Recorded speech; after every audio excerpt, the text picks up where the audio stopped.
Sanctifie ma vie. Alléluia. Je sais que pour plusieurs, même pour les musiciens, le chant ce matin, c'était comme une nouveauté. Mais en fin de compte, c'est une vieille nouveauté parce que ça faisait partie de la banque de chants de l'Église de Pentecôte. Puis ça fait plusieurs fois que je vois le titre, Roi Sauveur, puis je dis, coudonc, il l'a jamais chanté, ça. Il l'a jamais chanté. Fait que finalement, je suis allé voir. Puis oui, Heidi, vous l'avez fait chanter à l'époque, mais à l'époque, c'était comme pré-pandémie, pré-tout. Fait que c'est ça. Mais il était trop beau, je ne pouvais pas passer à côté. Merci. Merci de votre patience. J'aimerais poursuivre sur ce qu'on a discuté la semaine dernière, puis apporter 3 autres réflexions par rapport à la généalogie de Matthieu. Alors, on va prendre le temps de lire le texte. Généalogie de Jésus-Christ, fils de David, fils d'Abraham. Abraham engendra Yitzhak, Yitzhak engendra Jacob, Jacob engendra Judas et ses frères. Judas engendra Tamar, de Tamar, dis-je, Pharès et Zara. Pharès engendra Esrom, Esrom engendra Aram. Salmon engendra Boaz, Boaz de Rahab. Boaz engendra Obed de Ruth. Et Obed engendra Isaïe. Isaïe engendra David. Le roi David engendra Salomon, de la femme d'Uri. Salmon engendra Boaz de Rahab. Boaz engendra... c'est une reprise, pardon. Oui. On a vu la semaine dernière, je vous ai fait relire la généalogie parce qu'on va revenir sur le verset 2, en parlant de Jacob tantôt. On a vu la semaine dernière que l'Évangile était une bonne nouvelle, ce n'était pas un bon conseil. C'est pas moi qui ai inventé ça, c'est le pasteur Timothy Keller qui avait publié ça à un moment donné, puis il avait tout à fait raison. On a développé là-dessus. On a vu aussi que, à partir de la généalogie, on s'est aperçu que qui que tu sois un roi ou une hospitalière, OK? Tous ont besoin de la grâce de Jésus. L'image qui me venait en tête, c'était celle-ci, parce qu'on a pris du temps pour montrer quels étaient les défauts des individus qui précédaient Jésus dans la liste. On a vu ce que Judas a fait à sa belle-sœur, à sa bru. On a vu ce que sa bru a fait à son beau-père. On connaît Rahab. On connaît l'histoire de Ruth. On connaît ce que David a fait à Uri. Puis après ça, à son époux, à la femme d'Uri. Donc, on a mis un accent sur les défauts. Puis, c'est drôle parce que l'image que j'avais en tête, c'est de voir tous ces humains-là qui se sont comportés intégralement comme des humains déchus. Puis, au bout de la ligne, il y a Jésus. Ça, c'est l'image qui me venait. Au début de la parade, il y a Jésus. Et c'est parce que lui, il est là, que tous ces derniers peuvent être inscrits dans la liste. Ça, c'est l'image qui me venait. Il y a un psaume où le psalmiste dit, puis on pense que c'est un psaume prophétique, il dit « Je me lèverai dans l'assemblée des frères et je louerai ton nom. » Puis là, pour moi, c'est l'image de l'Église. Jésus est la tête, je fais partie du corps. Je ne sais pas quelle partie je suis. Moi, je m'estime peut-être plus haut dans l'anatomie. Peut-être que vous m'estimez plus bas. C'est pas grave, je fais partie du corps. Mais quand Jésus se lève dans l'assemblée pour glorifier le Père, moi, je suis en lui. Voyez-vous, là, c'est ça. Parce qu'il est là, je peux être inscrit à sa suite. Parce qu'il est là. En tout cas, moi, ça me rassurait, je trouvais ça beau. L'Évangile, c'est une bonne nouvelle, ce n'est pas un conseil. Qui que tu sois, roi ou hospitalière, tout le monde a besoin de la grâce en Jésus. Puis surtout, on a vu aussi qu'en ce bas monde, puis même dans l'univers, rien ne peut empêcher le salut de Dieu. Rien ne peut contrevenir au salut de Dieu. Alors ce matin, on revient sur le texte de Matthieu pour ajouter 3 points de réflexion quant au sens de la fête de Noël. Puis les réflexions sont les suivantes. l'Évangile change la façon dont tu lis toutes les autres histoires. Puis même la vie. Quand tu connais l'Évangile, quand tu comprends le sens de Noël, cette lumière-là illumine le reste. Tu comprends le reste. Hein? Deuxième truc, Dieu peut sembler prendre son temps. Mais Dieu garde parole. Hein? Troisième et dernier point, l'Évangile, la bonne nouvelle, c'est l'ultime repos. Cherchez pas ailleurs. Si ton âme est chargée de péché, si ton cœur est lourd de tristesse, il y a un endroit sur terre et dans l'univers où tu dois te réfugier, c'est là. Tu peux prendre les pilules que tu veux. Quand les pilules feront plus effet, tu vas te retrouver avec toi-même. Il y a un endroit, il y a un individu, il y a une personne que tu peux appeler, puis lui va répondre.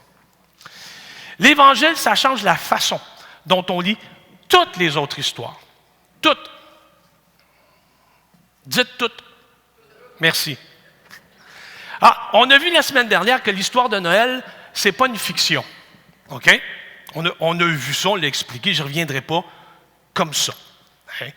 Mais la naissance de Jésus va transformer, va éclairer, illuminer toutes les autres fictions, tous les récits qui ne sont pas vrais, tous les récits qui véhiculent une morale ou une espérance. L'histoire de Noël les illumine. Hein? Connaissez-vous Peter Jackson? Ça, c'est celui qui a fait Le Seigneur des Anneaux. Oh! Quand j'ai parlé du Seigneur des Anneaux à mes jeunes, ils ont dit, « Hein? C'est quoi ça? » Mais pas tous. Certains s'en souviennent. En 2001, avant que Peter Jackson sorte le premier film du Seigneur des Anneaux, les critiques de films et les critiques littéraires se sont mis à écrire, surtout aux États-Unis, pour décrier la fiction, pour dire, voyons donc, on n'aime plus ça. Dépensez plus de l'argent pour nous produire des contes et des fables comme ça. On est rendu ailleurs. Et ils ont écrit, la modernité est maintenant rendue à espérer plus vrai. Le vrai public veut quelque chose de réaliste. Et on doit réaliser que la vie, c'est pas de la fiction, c'est pas des nuages, c'est pas rose. Les belles finales, les fins heureuses. Tu sais, ils vécurent heureux et eurent beaucoup d'enfants.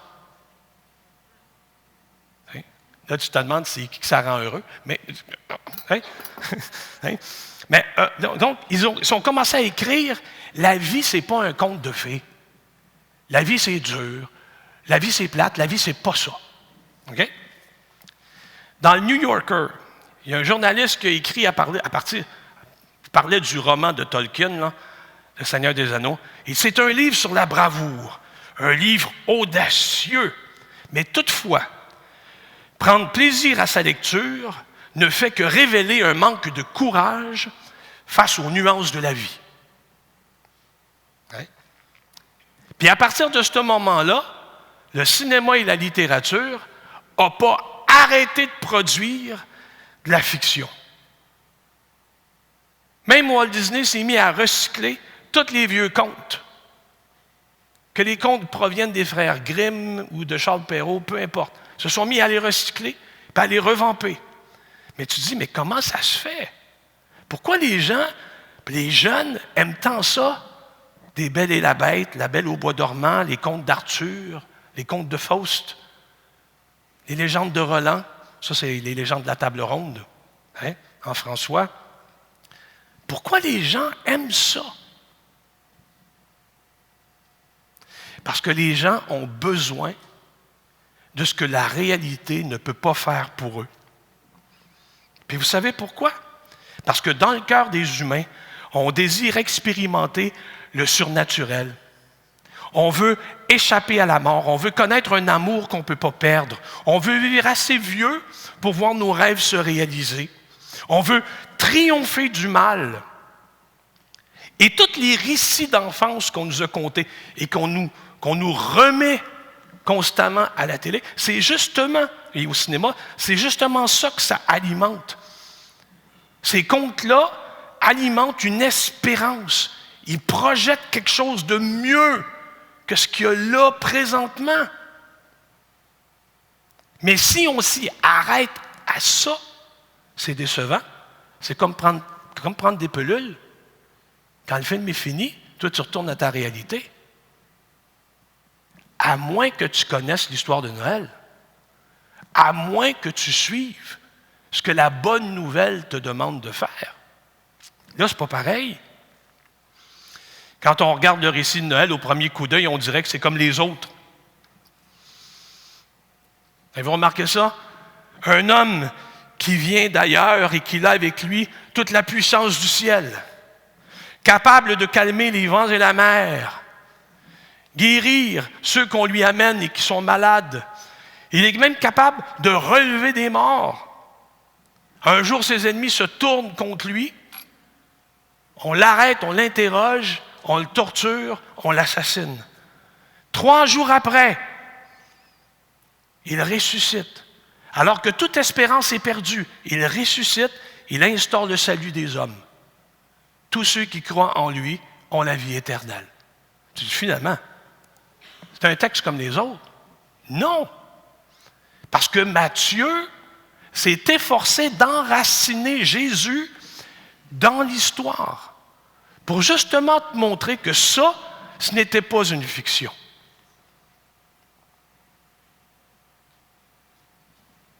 Le récit de sa naissance ne pointe pas vers une réalité qui était possible. Le récit de la naissance de Jésus pointe vers lui. C'est lui que ça pointe. L'étoile, l'univers s'est arrêté où? En haut d'où il logeait. Les bergers se sont empressés de dire « Allons, allons voir ».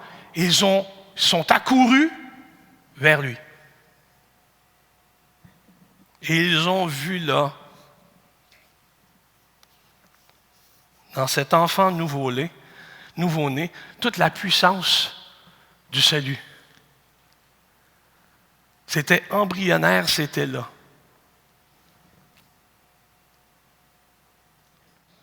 Au psaume 96, 11 à 13, que les cieux se réjouissent, que la terre soit dans l'allégresse, que la mer retentisse avec tout ce qu'elle contient, la campagne s'égaie avec tout ce qu'elle renferme, que tous les arbres des forêts poussent des cris de joie devant l'Éternel. Car il vient pour juger la terre, il jugera le monde avec justice et les peuples selon sa fidélité. Quel enfant n'a pas espéré qu'un jour, un héros vienne le débarrasser du dragon qui hante ses nuits? Quel enfant n'a pas rêvé un jour qu'un héros se lèverait pour le débarrasser des cauchemars qui le tourmentent? L'histoire de Noël dit, il est là ton héros. Il est là. Je lève les yeux vers les montagnes. D'où me viendra le secours? Le secours me vient qui a fait la terre et les cieux. La victoire est possible en Jésus. Deuxième point. Dieu peut sembler prendre son temps, mais Dieu garde parole. Hein? S'il y a une chose que la généalogie de Matthieu nous montre, c'est qu'elle nous rappelle que la promesse du Messie a duré plusieurs générations avant d'aboutir. 3 fois 14, pour être plus exact. Hein? Imaginez, ça a pris du temps avant d'aboutir. Jésus était le fils d'Abraham. Puis Dieu a déclaré à Abraham, « Toutes les nations de la terre seront bénies en toi par ta descendance. Toutes les nations de la terre seront bénies par toi. » Abraham n'a jamais vu ça. Puis pourtant, Jésus, quand les chefs religieux de son temps vont l'obstiner, Jésus va dire, « Abraham a vu mon jour. » Et il s'est réjoui. Là, ils ont dit, « Ben voyons donc, t'as pas 30 ans puis tu dis que tu as vu Abraham? » Il y a un détail qu'ils n'ont pas noté, hein? Ouais. Abraham a vu le jour, puis il s'est réjoui. Puis il a dit effectivement, toutes les nations de la terre seront bénies, pas par moi, par ma descendance, par lui, par celui qui marche au-devant de la parade. En Genèse 3,15, Dieu avait annoncé à Adam, il l'avait prophétisé, que la descendance écraserait la tête du serpent, qu'il vaincrait le mal. Mais c'était des siècles, c'était des millénaires avant qu'advienne l'annonce à Marie. Cette annonce qui lui dit « Bonne nouvelle, Marie, tu seras enceinte. Hein? L'enfant que tu portes est de Dieu. » Ça a choqué Joseph. Ça l'a pris de court un peu. Joseph ne pensait pas avoir des pouvoirs télépathiques. Hein? C'est ça l'a troublé un peu. Mais c'est des millénaires avant que l'ange annonce à Marie qu'elle portera l'enfant. Et c'est alors que Marie va entonner son cantique, un cantique dans lequel elle va chanter « Il s'est souvenu de sa miséricorde, Dieu. Il s'est souvenu de sa miséricorde, comme il l'avait dit à nos pères, envers Abraham et sa postérité pour toujours. » Il s'est souvenu. Que Dieu se souvienne, ce n'est pas étonnant. Mais voyez-vous de quelle espérance le peuple était alimenté ou s'alimentait? D'Abraham à Marie. On retenait les promesses. On les retenait. Puis elle l'a vu. Elle l'a vécu. La promesse a pris du temps à s'accomplir. Puis pour être précis, à la suite de tous les patriarches puis de toute l'histoire ancienne d'Israël, entre Malachie et Matthieu, c'est 400 ans de silence. Il n'y a plus de prophètes. Il n'y a plus rien. Le peuple appelle Dieu. C'est silence. Pour Israël, le silence de Dieu, c'est la malédiction. On aime mieux que Dieu se présente. On aime mieux que Dieu châtie. On aime mieux que Dieu prononce sur nous des malédictions, des sévérités. On aime mieux se faire reprendre par lui que de ne plus l'entendre. Pendant 400 ans, plus de prophètes. Personne pour parler au peuple. C'est après ce silence-là que Jésus arrive sur la scène du temps comme homme. Mais pendant 400 ans, pas de prophète, que du silence, pas de Messie. Israël a même pensé avoir été oublié. Personne ne semblait advenir ou venir. Puis soudainement, une multitude d'anges apparurent en campagne à des bergers pour leur annoncer à eux la bonne nouvelle. Il vous est né un sauveur dans la ville de David. Ce n'est pas un prophète, là. C'est la chorale céleste.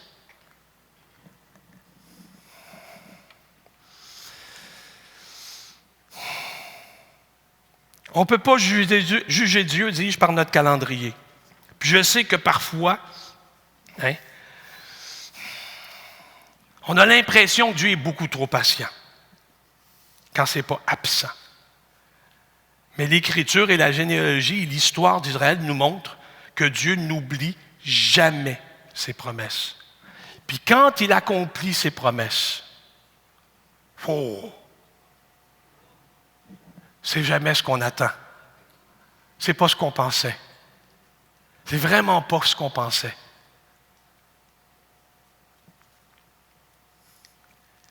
Je suis convaincu que les bergers,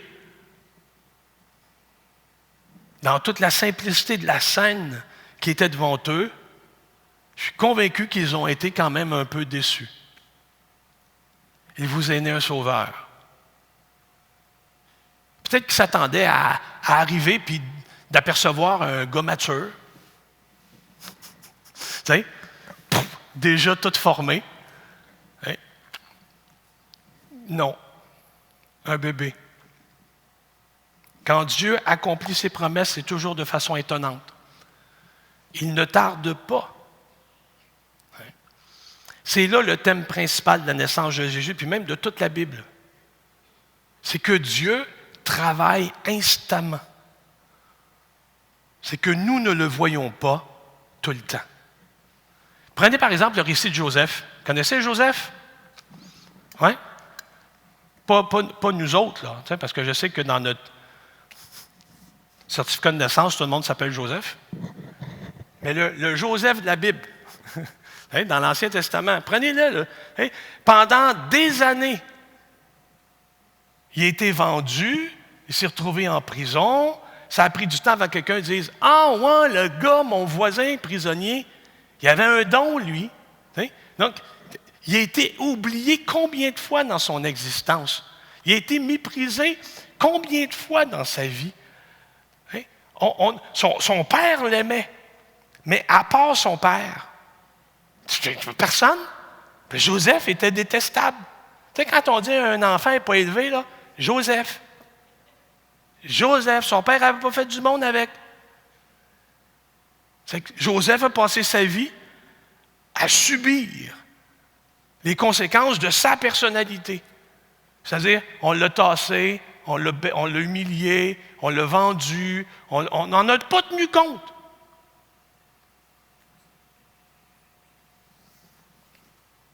Il a expérimenté désastre sur désastre. Puis à la fin, pour lui, c'est devenu clair que toutes les circonstances de sa vie, les fastes comme les néfastes, ont contribué à son salut. Puis pas juste au sien, au clan au complet, puis à l'Égypte, puis de par l'Égypte, les nations.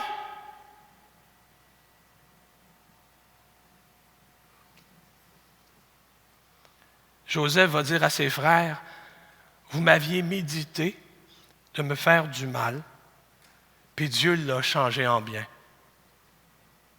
Pas juste pour moi, mais pour vous aussi, pour l'Égypte, puis pour toutes les nations avoisinantes. » Regardez Jésus. Un exemple dans l'Ancien Testament. Regardez dans le Nouveau Testament, Jésus. Il marche, puis soudainement, on l'interpelle pour aller guérir la fille de Jaïrus. Puis il est en marche, c'est là qu'il va. Puis pendant ce temps-là, la foule le presse. Il y a quelqu'un qui sort de la foule, puis qui saisit son vêtement. Puis là, bien, vous connaissez l'histoire. Jésus dit, quelqu'un m'a touché. Les disciples disent, ben oui, on dort, quelqu'un t'a touché. C'est comme une parade de la coupe. Non, c'est vrai, la coupe Stanley, ça fait longtemps que les jeunes n'ont pas vu ça. C'est comme une parade de la coupe Grey. Tu sais, c'est comme, c'est plein de monde. Puis c'est comme, voyons donc, tu dis que tout le monde te touche. Jésus dit non, il y en a une qui m'a touché. Mais pendant ce temps-là, c'est qui est malade à l'autre bout? C'est qui est témoin de l'interruption puis de l'attention de Jésus qui se détourne pour focusser ailleurs? C'est qui est témoin de ça? C'est Jaïrus.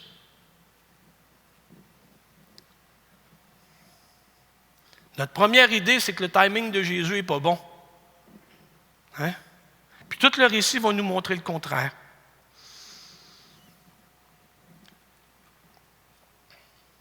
Il y a un psaume que j'aime beaucoup qui dit « Notre Dieu est au ciel et il fait tout ce qu'il veut. »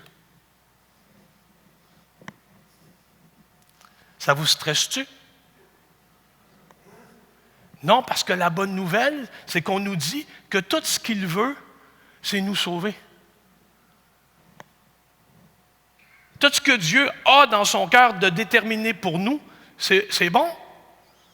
Alors, quand Jésus prend la parole puis qu'il va s'adresser à Jaïrus, au Père, il va lui dire « Ne crains pas, crois seulement. » En fin de compte, j'interprète ce que Jésus dit à Jaïrus, puis ça sonnerait du genre « Si vous voulez m'imposer votre temps, puis là, écoutez bien, si vous voulez m'imposer votre temps, vous ne sentirez pas que je vous aime. Et ça, ce sera de votre faute, car je vous aime et j'accomplis mes promesses pour vous. » Peut-être que tu dis ce matin, c'est fort possible qu'il va garder ses promesses, toutes les promesses qu'il m'a faites. Sauf que là, moi, présentement, je n'ai rien gardé de lui.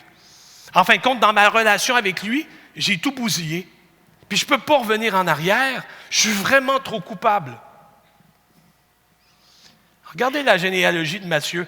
Au verset 2, on nous dit, Jacob, c'est le père de Judas, qui est l'ancêtre de Jésus. Est-ce que vous vous rappelez comment Jacob a fait pour avoir un fils? Il a triché. Il a volé le droit d'aînesse à son frère. Il s'est déguisé pour recevoir la bénédiction de son père. Puis ça a tellement bien marché qu'Ésaü, rempli de colère, il a dit, je vais le tuer. Puis Jacob l'a cru, puis il s'est sauvé. Et c'est alors que Jacob est en fuite. Puis je sais que ça, c'est un résumé de l'histoire, qu'il y a plein de nuances, psychanalyse dans ça, mais suivez-moi là, c'est comme ça que l'Écriture la raconte. Jacob a volé le droit d'aînesse. Puis il a dû fuir. Puis alors qu'il est en fuite, il va trouver Léa.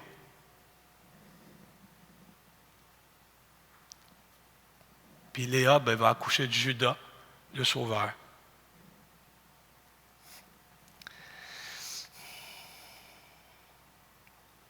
La grâce de Dieu va se saisir de tous les défauts puis de tous les péchés de Jacob pour lui donner l'espérance du salut. Moi, je trouve ça beau. Je trouve ça beau. Il a menti, il a volé, il a mis son frère en colère, il a fui, il a perdu sa famille, il a expérimenté des terribles conséquences de sa faute. Puis c'est dans ces circonstances désolantes-là qu'il va rencontrer l'amour de sa vie, qui donnera naissance à l'ancêtre du Messie.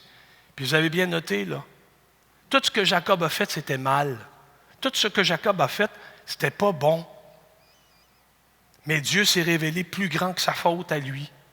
Puis Dieu a utilisé la cupidité, la vengeance, la stupidité pour le péché de Jacob pour faire advenir la promesse. C'est quand tu dis, il est trop tard. Tu ne me connais pas, tu ne vois pas dans mon cœur, je suis un vrai salaud. Hein? Je te crois sur parole. Tu quelqu'un qui veut confesser ça? Levez la main. Pas de gêne, là, let's go. Hein? Ouais. Moi, la parole que je retiens, c'est Jésus qui dit, « Viens à moi tel que tu es. Donne-moi ta vie. Donne-moi ta faute. Si ton péché est rouge comme le sang, moi, je vais le rendre plus blanc que neige. » C'est ça qu'il dit à Israël. Viens confesser ta faute, viens à lui, puis lui va changer ta vie. Hein? Noël veut dire que Dieu accomplit ses promesses, que Dieu fait avancer son salut, malgré la faute qui nous habite. Il nous transforme, il nous régénère, il renouvelle notre intelligence, il fait de nous des enfants de Dieu. Il nous extirpe, il nous tire, il nous arrache du monde mauvais pour nous faire entrer en lui dans la gloire. Peut-être que tu penses que Dieu t'a oublié, alors qu'en fait, Dieu s'occupe à ce que tout ce que tu as fait de pas correct puisse maintenant concourir à ton bien, si tu crois. Prends le temps de lire ta Bible. Il faut que vous lisiez votre Bible. Il faut que vous lisiez votre Bible. Vous allez dire, c'est une obligation? Tu es obligé de souper? C'est la même chose. Il faut que vous lisiez votre Bible. Puis vous allez voir quelles sont les promesses qui se rattachent à ceux qui croient. Dans Éphésiens 3,20, ça dit, « Or, à celui qui peut faire par la puissance qui agit en nous, infiniment au-delà de tout ce que nous demandons ou pensons, à lui soit la gloire dans l'Église et en Jésus-Christ dans toutes les générations, au siècle des siècles. Amen. » Amen. Amen. Quand les témoins se sont aperçus que le Sauveur était un enfant, ils ne se sont pas imaginés tout ce que ça pouvait faire, cette affaire-là. Dieu a fait au-delà de tout ce qu'il pouvait penser. L'Évangile, troisième et dernier point, C'est l'ultime repos. Dans son épître aux Romains, l'apôtre Paul va écrire que le Christ est la fin de la loi. Tétélestai. Non? Quand j'étais jeune, et puis ils nous ont dit on aimerait ça former un groupe de musique. C'est qu'on avait le choix entre Armageddon ou Tétélestai. Finalement, on n'a pas fait de groupe. « 30 ans après, quand on a formé un groupe de jeunesse en Annecy, on leur a suggéré le nom. Ils ont dit « Ah, cool! » Ça s'appelait la jeunesse Tétélestai. L'apôtre Paul va écrire que Jésus, c'est celui qui accomplit les exigences de la loi, qu'il est l'aboutissement de la loi, qu'il est l'accomplissement de la loi pour nous. Ce que je n'étais pas capable de faire, je ne peux pas parvenir à Dieu. Jésus dit, laisse-moi faire. Alors je marche à sa suite.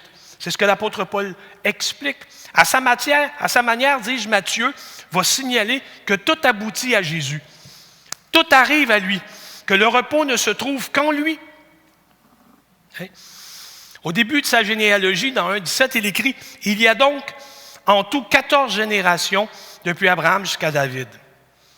14 générations depuis David jusqu'à la déportation à Babylone. Et 14 générations depuis la déportation à Babylone jusqu'à Christ. Il y a donc eu, finalement, suivez-moi, 6 fois 7. Lui, c'est par ça en 3. Une génération. Alors, 6 fois 7 générations.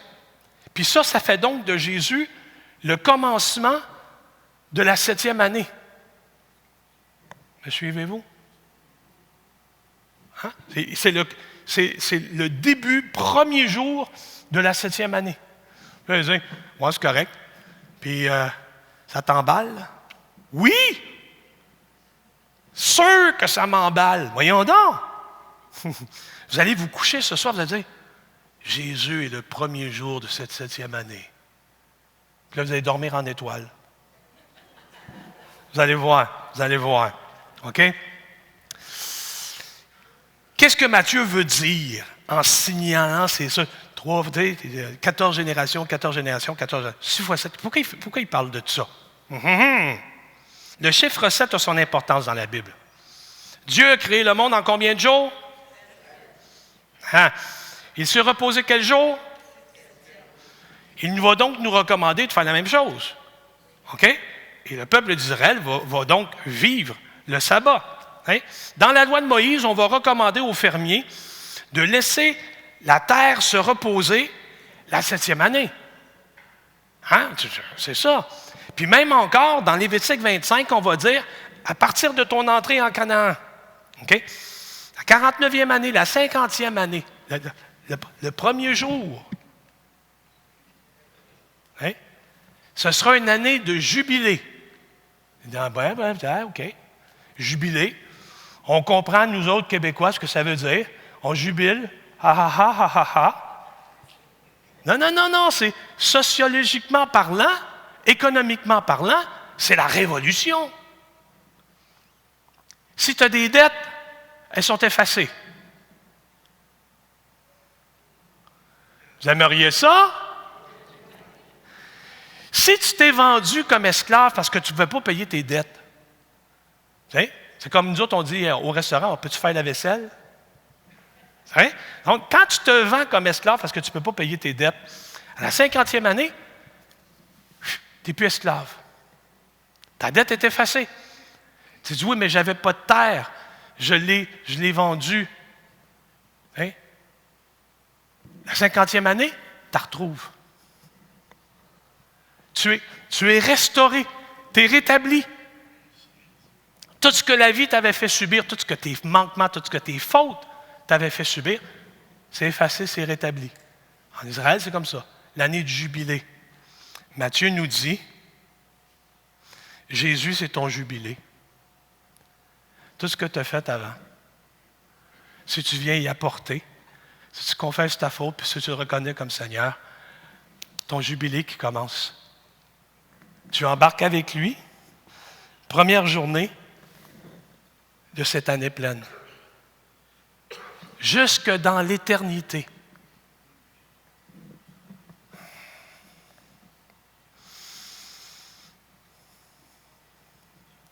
Dans Romains 8, 18 à 23, l'apôtre Paul écrit « J'estime que les souffrances du temps présent ne sauraient être comparées à la gloire à venir, qui sera révélée pour nous.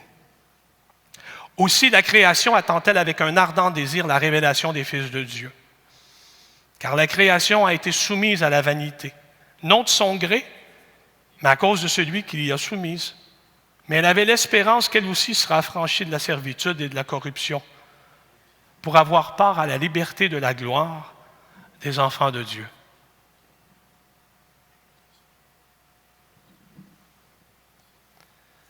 Or, nous savons que jusqu'à ce jour, la création tout entière soupire et souffre les douleurs de l'enfantement. Ce n'est pas elle seulement qui souffre, mais nous aussi, qui avons les prémices de l'Esprit. Nous aussi, nous soupirons en nous-mêmes en attendant l'adoption, la rédemption de notre corps. C'est de cette façon-là que Matthieu va signaler que tout se passe et que tout passe par Jésus. Avec Jésus commence la restauration. Alors comprenez-vous maintenant que Jésus, c'est pas, il était une fois à Bethléem la naissance d'un roi. Non, c'est pas il était une fois. C'est pas de la fiction. Il a traversé l'espace et le temps pour que tous ceux qui étaient là avant lui soient sauvés. Et si tu crois cela maintenant en lui, tu peux déjà goûter le salut alors qu'il est venu. Parce que le temps ne le retient pas.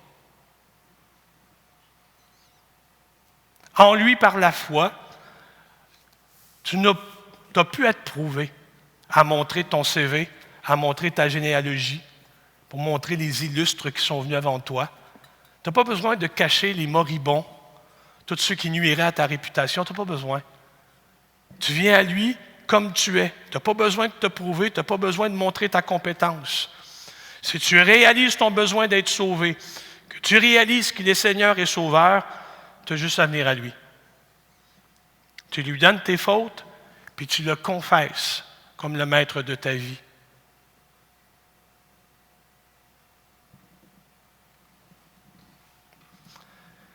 Tu le confesses comme le maître de ta vie.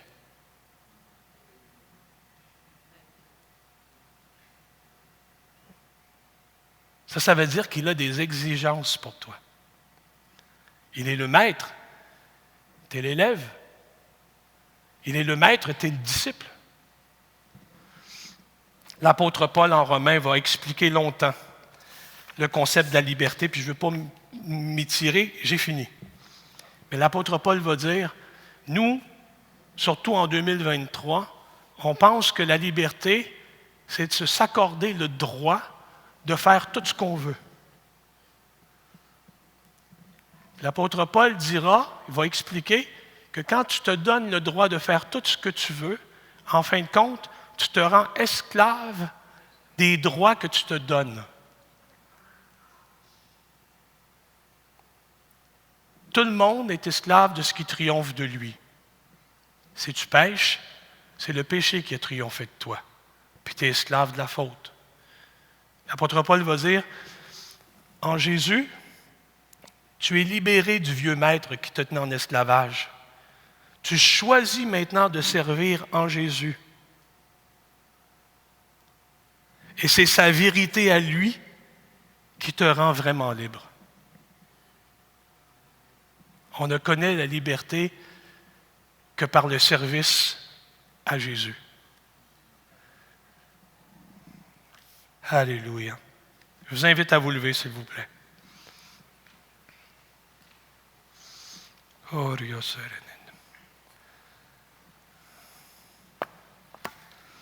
Alléluia.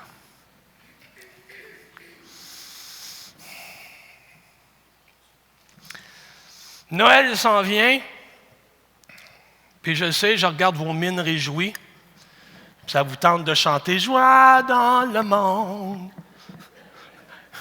la famille vient ». Ouais, c'est ça, ça. Je veux qu'on prenne le temps de prier pour que Dieu nous débarrasse de nos préjugés, que Dieu nous débarrasse de la douleur qui parfois nous envahit, puis qui nous rend maussades, puis qui nous fait agir comme des individus qui n'ont pas d'espérance. Je veux prier pour ça. Je veux prier pour qu'il y ait une guérison dans les relations. Le mardi matin, on a prié pour vous autres. Puis on a prié pour ce temps des fêtes-là, qui advient au terme du mois de novembre. Puis on a encore changé l'heure, ce qui fait que le soleil disparaît encore plus vite. On a prié pour vous. On a prié pour que ce soit un temps de réveil, un temps de consécration. Pas juste pour vous, mais pour tous ceux que vous allez côtoyer. Amen? Oui. Seigneur, on s'est entretenu des propos que Matthieu nous donne sur ta généalogie. On s'est entretenu, Seigneur, de toutes les conséquences, les avantages, de tout ce que ça a causé au monde, ta venue. Et nous voulons nous réjouir. Puis on ne peut faire autrement que de t'adorer pour qui tu es. De t'adorer, Seigneur Dieu, pour le geste, pour le sacrifice de ta vie. De t'adorer au Père pour les dons que tu nous fais en Jésus. On ne peut que t'adorer. Reçois maintenant notre reconnaissance, notre action de grâce, nos hommages. Puis on déclare sur nos vies, Seigneur Dieu, qu'il y ait un réveil. Qu'il y ait un réveil, que cette période des fêtes-là, Seigneur Dieu, dans l'hémisphère qui est le nôtre, Seigneur Dieu, alors qu'on baigne dans les ténèbres, qu'il y ait un réveil en nous pour que ta lumière brille, non seulement dans notre foyer, mais dans nos familles. Dans nos familles. Seigneur Dieu, s'il y a de la discorde, amène la réparation. S'il y a de la déception, amène la restauration. S'il y a de la désespérance, Seigneur Dieu, amène le salut. Souffle dans le nom de Jésus. Souffle sur nos familles dans le nom de Jésus. Souffle sur nos vies. Tels que nous sommes, on vient à toi. Père, donne-nous de forger l'habitude de plonger nos regards dans ta parole et de laisser ton Saint-Esprit nous parler. Alors qu'on lit tous tes hauts faits, tout ce que tu as fait. Souffle sur nous maintenant. Seigneur, on te demande pardon pour nos fautes. Puis on te remercie pour ta patience et ta grâce. Oui, et on te rend grâce pour ton Saint-Esprit. Alors, dans le nom de Jésus. Amen. Hey, Seigneur vous bénisse. Prenez le temps de vous saluer les uns les autres.